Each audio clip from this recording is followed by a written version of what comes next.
কালকের জুমার খতবায় একটা আলেম এসেছিল। তো উনি বলল যে একটা সাহাবীর মৃত্যুতে আল্লাহর আরশ কেঁপে উঠেছিল। এইটা কতটুকু সত্য? জি, হাদিস, সহি হাদিস।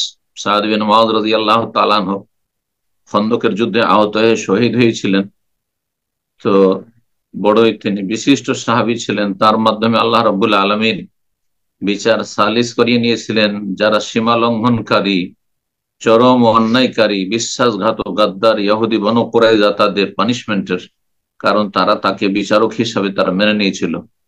তার ইন্তেকাল যখন হলো, মসজিদ নববীতে আহত অবস্থায় তিনি ছিলেন, আর রক্তক্ষরণ শুরু হলো। তাতে শাহাদাত বরণ করে রাদিয়াল্লাহু তাআলা আনহু ওয়া আরদাহু।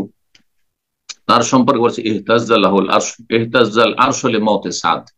সাদ বিন মুআয রাদিয়াল্লাহু তাআলা আনহু ইন্তেকালে আল্লাহর আরশ কেঁপে উঠেছে। কিসের জন্য কেঁপে উঠেছে? আরশ কাঁপা মানে ভীত হওয়া নয়, অনেক সময় খুশিতে, খুশিতে অনেকে নাচে না, লাফায় না, আনন্দে লাফায়। তো কেউ কেউ বলেছেন যে আল্লাহর আরশ খুশিতে কেঁপে উঠেছিল। অথবা মতের একটা ভয়াবহতা আছে, আহ, ভয়ভীতি, ভয়ঙ্কর জিনিস, মরণ শব্দটি খুব ভয়ঙ্কর। তো আল্লাহ রাব্বুল আলামিনের সৃষ্টি হচ্ছে আরশ। এত বড় সাহাবী, এত সম্মানিত সাহাবী ইন্তেকাল হচ্ছে, সেজন্য আল্লাহর আরশ কেঁপে উঠেছে।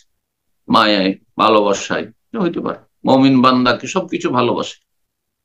ওমা বাকাত আলাইহিমুস সামা ওয়াল আরদু, সূরা দুখানে আল্লাহ বলছেন যে কাফের পাপিষ্ঠদের জন্য না আসমান কান্না করে, না জমিন কান্না করে, মানে কোন সৃষ্টি কান্না করে না। হ্যাঁ, একমাত্র তার নিকট আত্মীয়, তারা অসৎ অসৎ যে হোক না কেন, মৃত ব্যক্তি, তার জন্য কান্না করে। কিন্তু আসমান জমিন কান্না করে না। যে জায়গাগুলোতে বসবাস করতো, বাড়ি ঘরে, সেসব কান্না করে না। কিন্তু মুমিন ব্যক্তি দুনিয়াতে চলে সবকিছু কান্না করে। এই আয়াত প্রমাণ করে। তো কোরআন দ্বারা বিষয়টি প্রমাণিত, তো এটাও হইতে পারে। জি, আল্লাহু আলাম।